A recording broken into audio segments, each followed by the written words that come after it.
Então, pessoal, é o seguinte, na semana passada nós falamos sobre as traduções, amém, pessoal? A gente falou sobre o texto antigo, o texto hebraico antigo, falamos sobre o massorético, falamos sobre...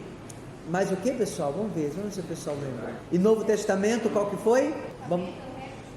Receptus, Receptus, e o outro é o texto crítico, ok? Então são essas traduções. Então, só para os irmãos, para relembrar os irmãos, a nossa Bíblia no Antigo Testamento, ela sempre vai vir dessas linhagens, o Antigo Testamento, ou ela segue o texto hebraico antigo, ou ela segue o texto massorético, tá? E lembrando, o hebraico antigo é o que prioriza, é o que mantém a originalidade do texto, é o que deixa o texto mais fiel. O massorético é que passou por traduções, tá? Pós-exílio, tudo aquilo lá. Novo Testamento é o texto Receptus, que é o texto fiel, original, e em seguida vem um texto crítico, que vem para corrigir o texto Receptus, porém, ele vem com muitas mudanças, como eu mostrei na semana passada, algumas mudanças, tá?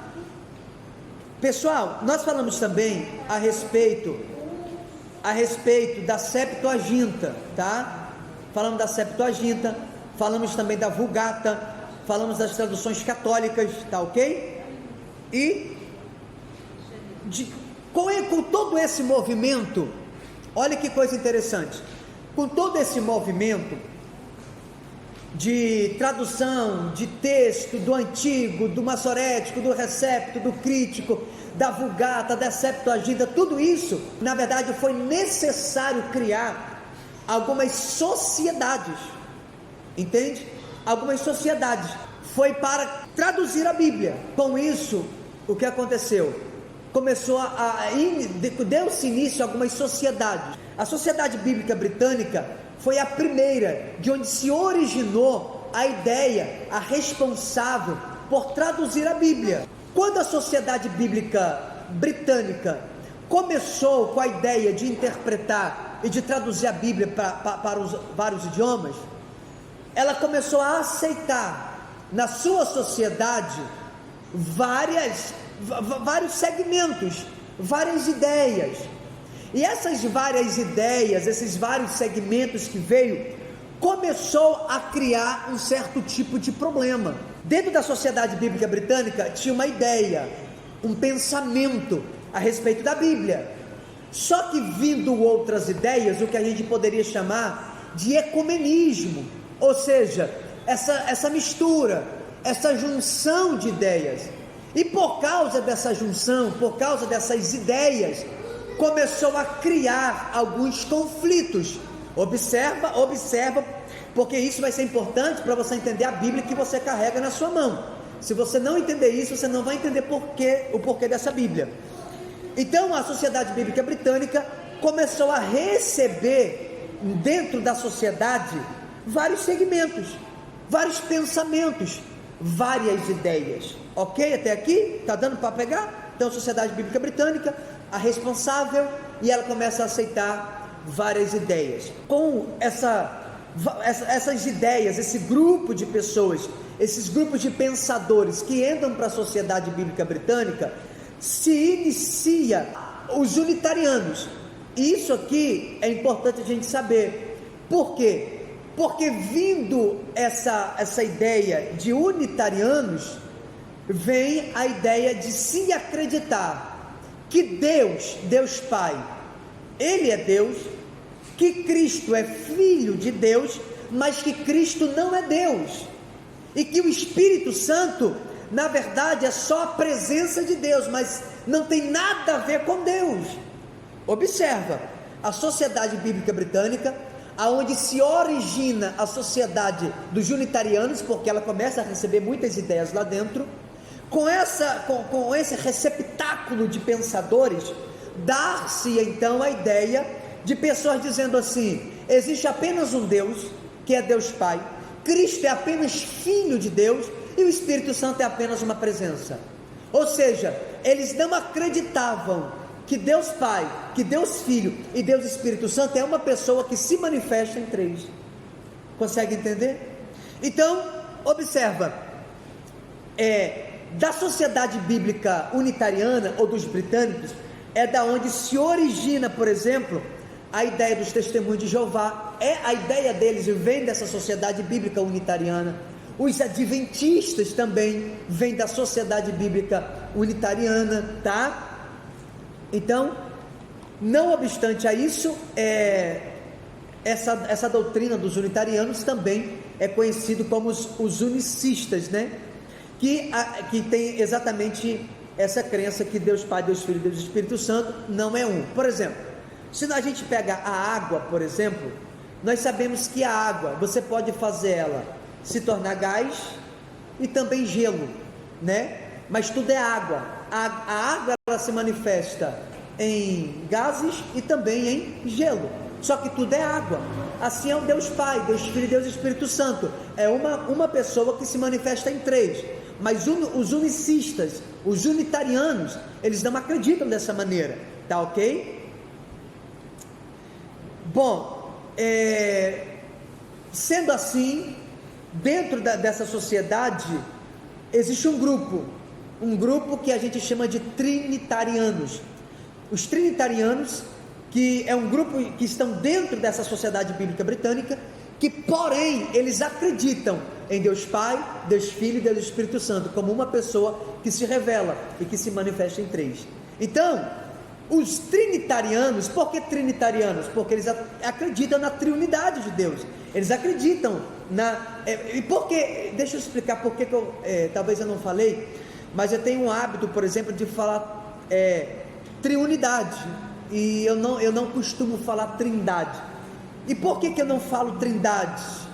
Porque quando eu falo na trindade, qual que é a ideia de trindade? A ideia de trindade é que existe três deuses, tá? O que é trindade? Trindade é três deuses, mas não são três deuses, é um Deus que se manifesta em três formas, ok? Ele manifesta como Deus Pai, como Deus Filho, como Deus Espírito Santo, e não são três deuses diferentes, não, trindade são três tipos de deuses, ok? Então, quando eu falo de um Deus triuno, eu estou dizendo que existe um Deus que se revela de três formas. Como entender isso? Por exemplo, o que é Deus? Deus é espírito. Deus é um espírito e ele possui três almas: a alma do Pai, a do Filho e a do Espírito Santo.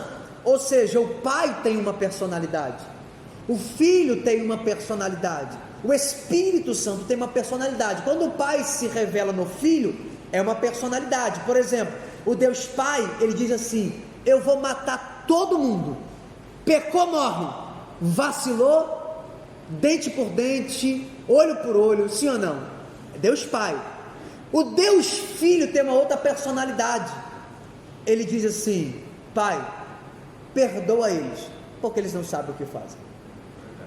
Entende? A personalidade do Filho. Quando Deus Pai se manifesta no Deus Espírito Santo, é a gente orando, dizendo: Senhor, mata aquele crente endemoniado que está me perturbando. Aí o Espírito Santo, com gemidos inexprimíveis, vem: Pai, ele não sabe orar como convém. A intenção do coração dele não é que o Senhor mata aquele irmão. Entende? Ainda que a gente quer que o irmão morra, né, irmão? Tem hora que... Consegue entender? Então Deus Pai, Deus é um espírito que tem três almas, se manifesta com três personalidades. O que são anjos?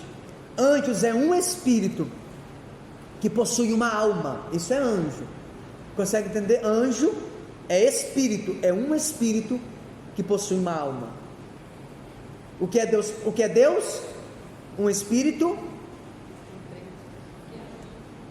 que possui três almas ou três personalidades.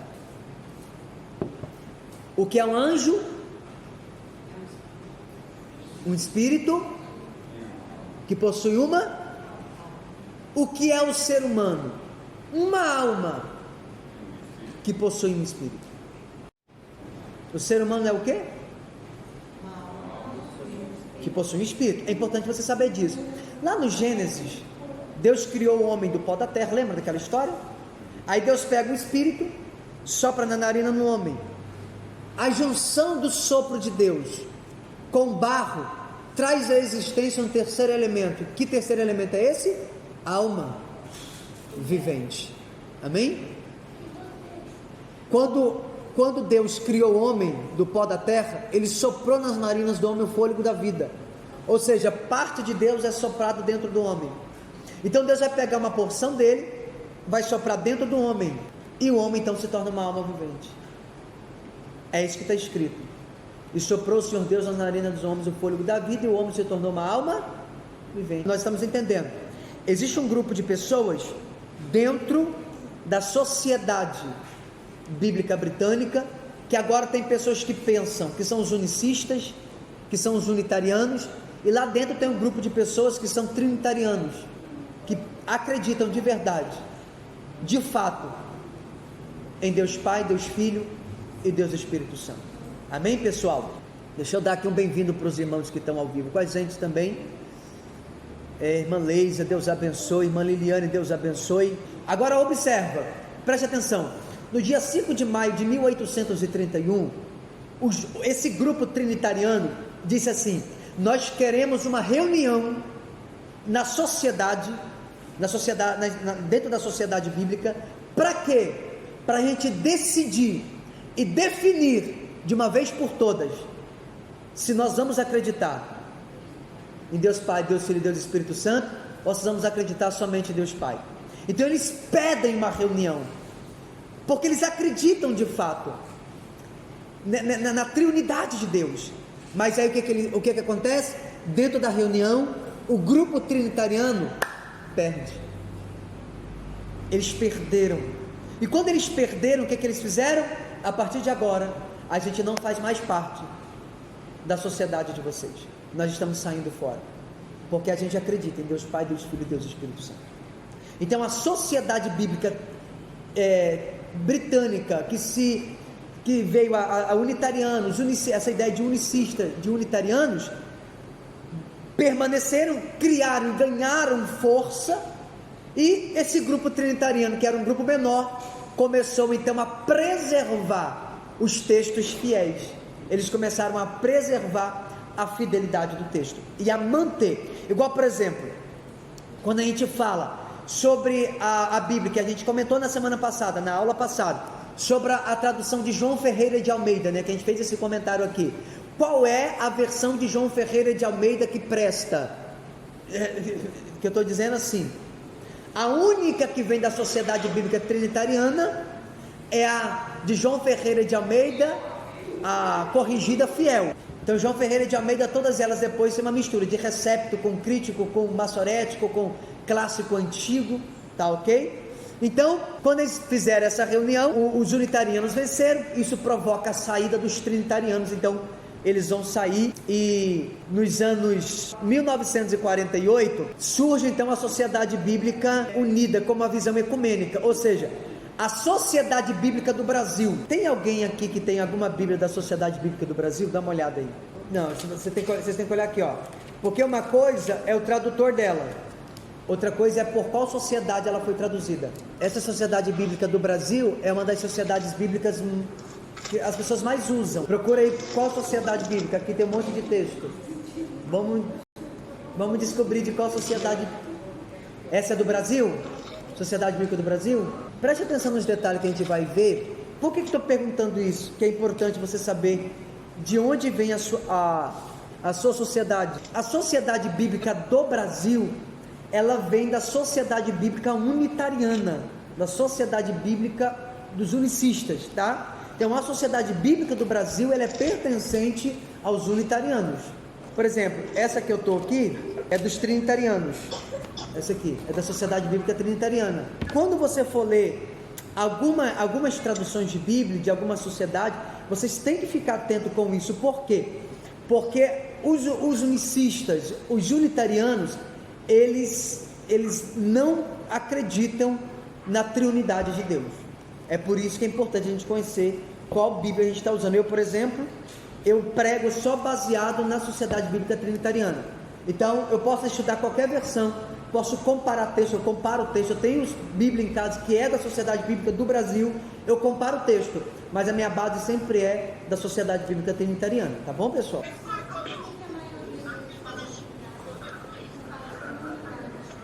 Eles falam trindade, a maioria fala trindade, é porque não tem conhecimento, não estuda. A maioria dos pastores, irmãos, não sabe nem a diferença de uma tradução de Bíblia para outra.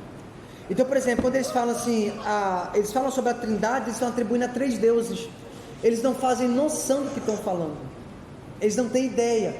Então, por exemplo, nós vamos ver a tradução de Bíblia. Por exemplo, pessoal, abre Salmo 23, peguem a Bíblia, vamos abrir no Salmo 23.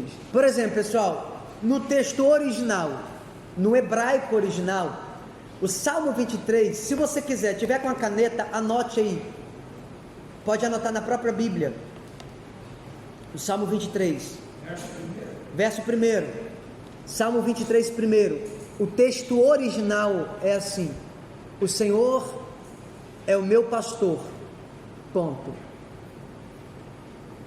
não me faltará. Esse é o texto original. No hebraico original é assim: o Senhor é o meu pastor, ponto. O nada me faltará foi acrescentado por homens e não é bíblico, tá? O correto do texto é: o Senhor é meu pastor, ponto, não me faltará. Esse é o texto correto. A maioria das traduções, por exemplo, a minha tradução, essa aqui, Sociedade Bíblica Trinitariana, a ACF, ela contém quase 600 erros de interpretação. Essa aqui. A João Ferreira de Almeida, por exemplo, que não é da Sociedade Bíblica Trinitariana, a da Sociedade Bíblica do Brasil, por exemplo, Almeida corrigida, revisada, ela contém quase 9.000 erros. Essa Bíblia que contém menos erros tem quase 600. O homem acha que ele pode, isso aqui não é interessante ficar na Bíblia, e ele acha por bem tira. Na aula passada, porque vocês não estavam aqui, mas na aula passada nós mostramos aqui muitos erros de um versículo para o outro, né? Muitos erros de um versículo para o outro. Aí não é erro de tirar o acrescentado que a Bíblia diz, são erros de copista, de quem copiaram a Bíblia dos pergaminhos, dos manuscritos antigos. Então nós vimos aqui N erros, e eu disponibilizei uma apostila que contém muitos erros de texto para texto. Aí não está ligado, mas o que nós vamos mostrar agora tem a ver. O que nós vamos mostrar agora tem a ver com esse tipo de gente que tira o tio, que acrescenta ponto, que tira vírgula, que acrescenta vírgula. No original do texto, Salmo 23, porque é o seguinte, irmão, é até uma questão de lógica pensar. Quando você começa a estudar a Bíblia e a ler ela, e a olhar ela, como na aula que nós falamos ontem a gente teve uma aula de maturidade, a gente falou sobre a revelação por detrás da letra, ou seja, quando eu olho para a Bíblia, não simplesmente com a minha mente, mas eu olho para ela com o meu espírito, então eu consigo enxergar o que está por detrás do texto. Então você observa que é uma questão de lógica. No Evangelho de Marcos, capítulo de número 8, se não me falha a memória, diz que Jesus está no deserto com a multidão, e Jesus declara com a sua própria boca, dizendo assim: eu tenho compaixão desse povo, porque há 3 dias eles estão comigo e não têm o que comer. É Jesus que está falando. O povo está com o pão da vida e está faltando pão para eles. Mas se o Senhor é meu pastor e nada me faltará, por que está faltando pão? Se nada me faltará, por que às vezes nos falta oportunidade? Se nada me faltará, porque às vezes me falta emprego? Se nada me faltará, porque às vezes falta compreensão das pessoas? Se nada vai me faltar, porque às vezes me falta amigo? É uma questão de lógica. Jesus está com o povo está com o pão da vida e não tem pão para comer. E está com pão e estão passando fome. Agora olha como você pensa, olhando não só para a letra, mas para o Espírito se revelando, olhando para o texto original. Olha como muda. O Senhor é meu pastor, o Senhor é meu pastor e nada me faltará. Então, a ideia de nada me faltará, dá a ideia de que não vai me faltar as coisas. Não pode me faltar nada. Eu já vi pessoas pensar que podem, por causa desse texto, colocar Deus na parede e dizer: o Senhor é meu pastor, nada me faltará. Nada me faltará, e está me faltando. Agora pensa no texto original, como de fato é o texto, como que a mente muda. O Senhor é meu pastor, ponto, não me faltará. Quando você lê no original, qual é a ideia que você tem? O Senhor é meu pastor, não me faltará. Aí você entende que o que não vai me faltar é Ele, é a presença dEle, é o Senhor e não as coisas. É o texto dizendo, pode me faltar o pão, mas Ele não me falta. A interpreta de outro lado. Então tipo assim, às vezes a gente e quer colocar Deus na parede. Você está entendendo? Então tipo assim, quando eu olho para o texto, meu pastor, nada me faltará. Quando me faltam as coisas, eu acho que Deus é culpado e que a Bíblia está mentindo para mim, porque me falta. Agora quando eu leio o texto no seu contexto original, dizendo, o Senhor é meu pastor e não me faltará, eu entendo que quem não vai me faltar é Deus, é o Senhor e não as coisas. Pode me faltar emprego, pode me faltar saúde, pode me faltar amigo, pode me faltar oportunidade, pode me faltar o pão, mas Ele não vai faltar comigo. E é isso que nós temos que entender, e é isso que eu declaro sobre a vida de vocês nessa noite. Ainda que falte as coisas, o Senhor não vai faltar com vocês. Amém? Por exemplo, na tradução Viva, está escrito assim, o Senhor é o meu pastor, Ele me dá tudo o que preciso. Olha na tradução Viva, um texto desse, o Senhor é meu pastor, Ele me dá tudo o que eu preciso. O que passa na mente? Senhor, o Senhor vai me dar tudo, tudo que eu quiser o Senhor vai me dar. Não tem meio termo. Exatamente. Olha na tradução da Bíblia, a mensagem, o eterno meu pastor, não preciso de nada. Essa não é de copista.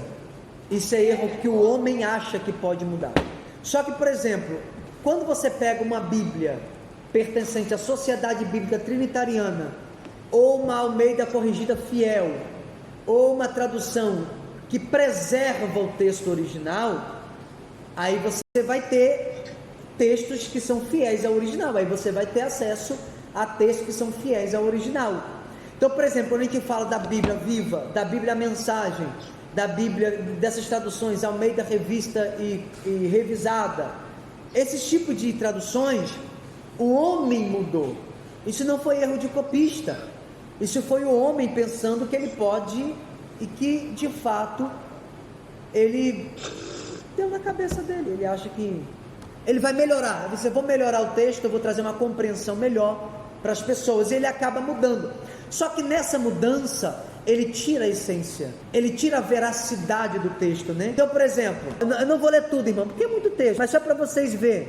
Por exemplo ali, João 6,69, tu és o Cristo, o Filho do Deus vivente. Então observa, tu és o Cristo, o Filho do Deus vivente.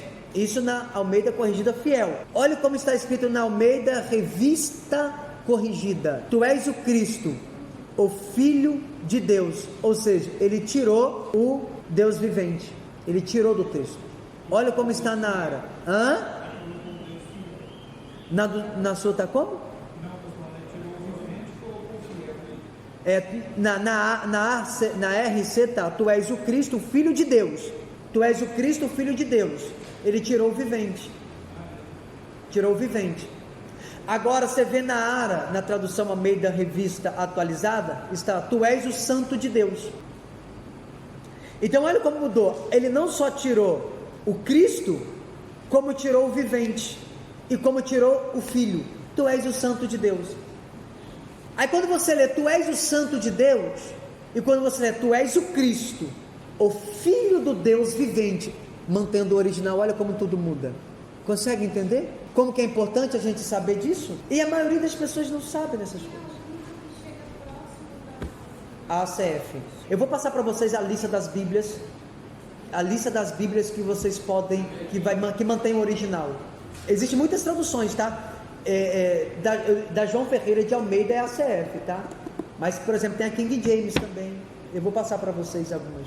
Vamos ver mais algum texto? Vamos, eu vou pedir para vocês abrirem. Abre, cada um abre Mateus capítulo 5. Cada um abre Mateus 5, verso 32. A diferença da tradução da ACF para a nova linguagem de hoje e para a tradução de vocês. Então eu vou ler na ACF e você confere com a sua. Eu, porém, vos digo que qualquer que repudiar sua mulher, a não ser por causa de prostituição, faz com que ela cometa adultério. E qualquer que casar com a repudiada comete adultério. Não é de vocês estão assim? Está assim? Ó, outro problema. Irmãos, a ACF também contém erros, tá?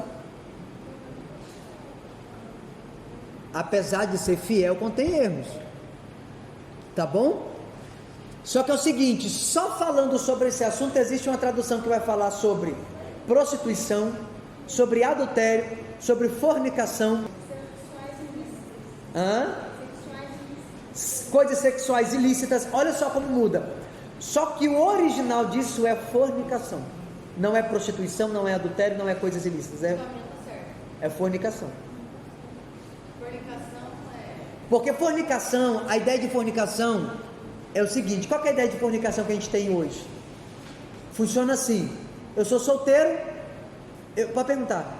Isso que eu ia te perguntar, o que significa esse tal de fornicação que eu leio direto na Bíblia? Direto tem esse nome na Bíblia, né?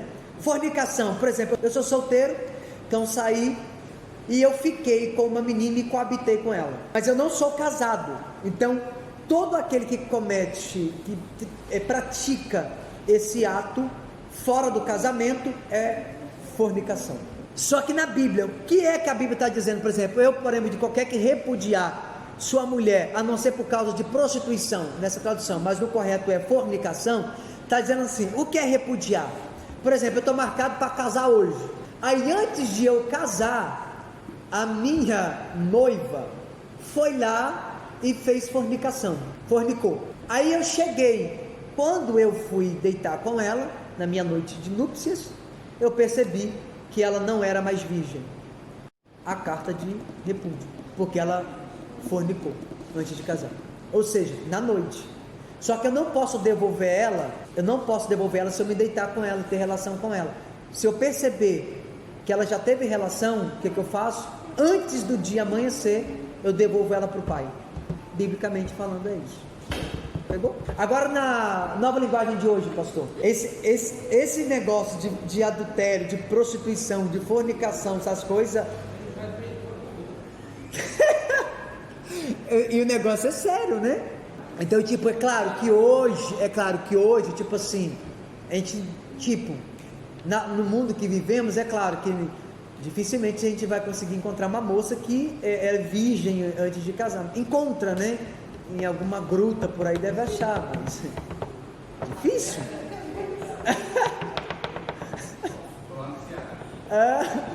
Não sei, né? Então,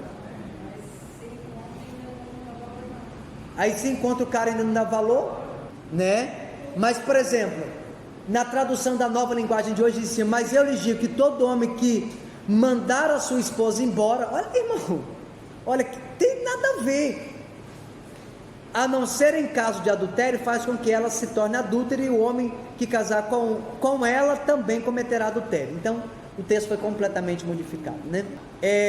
Vamos abrir um outro texto, Mateus 18, 22. Na ACF está escrito assim: Jesus lhe disse: não te digo que até 7, mas até 70 vezes 7. Isso mesmo? 70 vezes 7. É muito perdão, não é não, gente? Na nova linguagem de hoje diz assim: não, respondeu Jesus, você não deve perdoar 7 vezes, mas 77. 77. Na nova linguagem de hoje. Mateus 17, 21. Está escrito assim: mas esta casta de demônios não se expulsa senão pela oração e pelo jejum. Então aqui está a importância de jejuar, né? De orar e de jejuar. Então existe casta de demônio que é só com jejum e com oração. Se não tiver jejum, não adianta, né? Na nova linguagem de hoje não tem esse versículo. Eles excluíram, pularam do 20 para o versículo 22. Então na nova linguagem de hoje não tem esse versículo. Então, esse povo que escreveu essa Bíblia, são pessoas que acham o doutor da palavra da lei? Na verdade é o seguinte, igual por exemplo, na nova tradução da linguagem de hoje, o que eles fazem?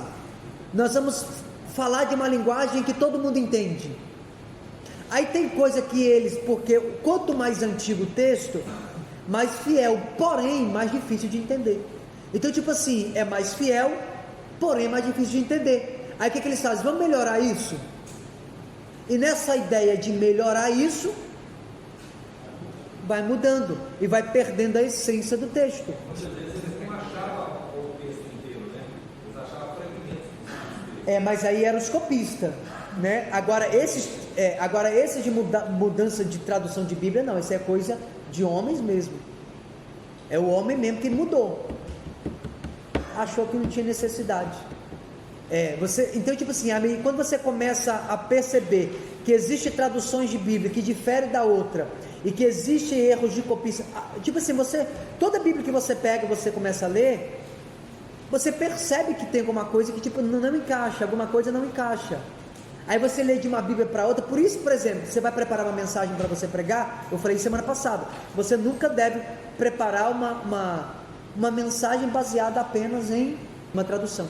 Quando vocês começam a perceber essas coisas, gente, vocês já diferenciam o ministério de vocês de muita gente, porque com isso ninguém mais ludibria vocês, ninguém mais engana vocês. O que? Sabendo dessas coisas?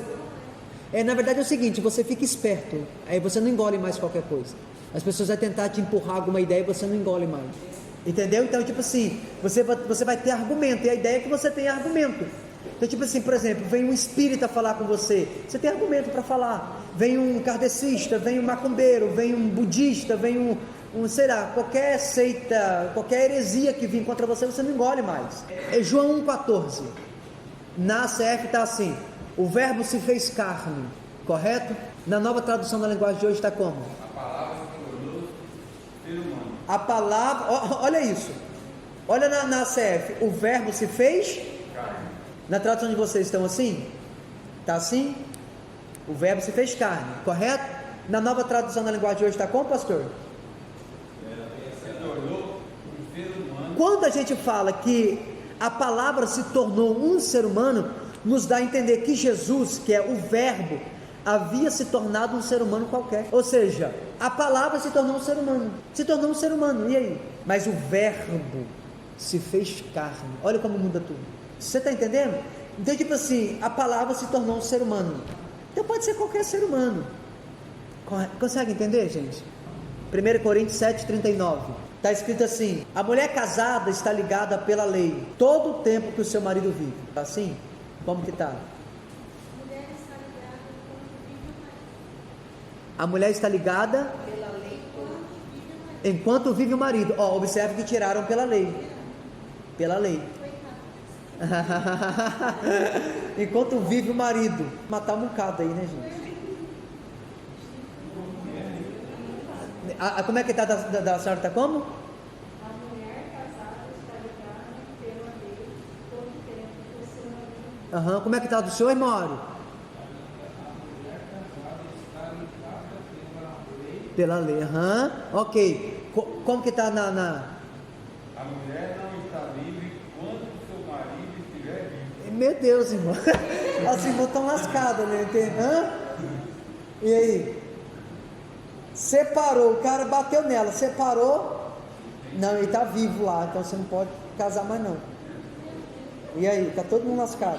Então, quando eles excluíram na tradução da irmã Lu, tiraram pela lei. Ali na nova linguagem de hoje também tiraram pela lei. Isso causa uma confusão na mente das pessoas.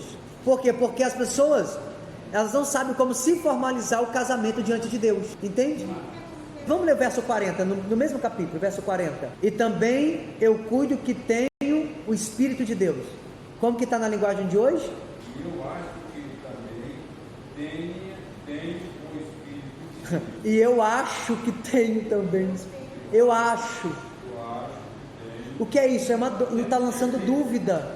Não tem certeza. Uma certeza que Paulo tinha, a tradução da Bíblia está dizendo, está colocando dúvida. Isso não tem a ver com os erros de copista que falamos semana passada. Isso tem a ver com os tradutores da Bíblia, tá? São homens que pensam. Vamos lá, Gálatas 5:22. Mas o fruto do Espírito é amor. Observa isso. Mas o fruto do Espírito é amor. Que eu fosse xixi. benignidade, Aham. bondade, fé, mansidão e temperança. Como que está na sua, Lu?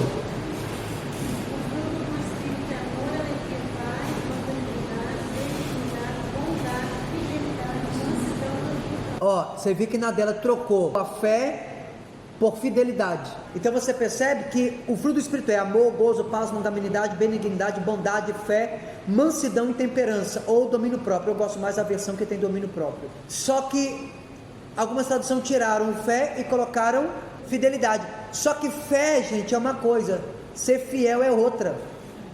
Fé é você ter fé em alguma coisa. Tá entendendo? Agora eu ser fiel nela é outro negócio. Você entende? Efésios 5:30, vê para mim, pastor. Coloca na CF, Efésios 5:30. Porque somos membros do seu corpo, da sua carne e dos seus ossos. Esse foi um dos primeiros erros que eu percebi quando eu estava lendo a Bíblia, isso há uns 3 anos atrás, sobre erros de interpretação. Como que está na sua? Eu não tenho osso dela come. Leia, como é que está? Porque somos membros do seu corpo. Porque somos membros do seu corpo. Mas o texto correto é: porque somos membros do seu corpo, da sua carne. Entendeu?